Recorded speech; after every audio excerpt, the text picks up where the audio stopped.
బంగ్లాదేశ్ తాత్కాలిక అధినేత మహమ్మద్ యూనస్ మరోసారి బహిరంగంగానే అబద్ధాలు చెప్పాడు. అదేమిటంటే 2025 ఇయర్ మొత్తంగా ఆ దేశంలో జరిగిన దాడులన్నిటిలోనూ మత ప్రమేయం లేకుండానే జరిగాయి.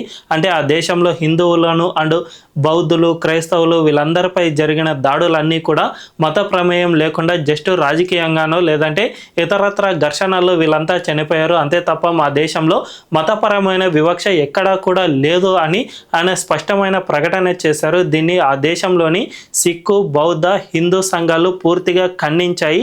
మహమ్మద్ యూనస్ చేసిన ఇలాంటి వ్యాఖ్యల వల్ల నేరస్తులను మరింత ఉసిగొల్పే విధంగానే ఉన్నాయి. అంటే వాళ్ళు ఎన్ని దాడులు చేసినా కూడా వాళ్ళపై ఈ శిక్షలు పడవు అనే విధంగా ఆయన ఉసిగొల్పుతున్నట్టు మనకు స్పష్టంగా అర్థమవుతుంది. సో ఇప్పటికైనా ఆయన తీరు మార్చుకోవాలి, లేకపోతే భవిష్యత్తులో బంగ్లాదేశ్లో మైనారిటీలకు స్వేచ్ఛ లేకుండా పోతుంది అని ఈ సంస్థలు చాలా స్పష్టమైన ప్రకటన చేశాయి. దీన్ని బట్టి చూసుకుంటే మహమ్మద్ యూనస్ ఎంత క్రూరాతి క్రూరుడో మనకు అర్థమవుతోంది.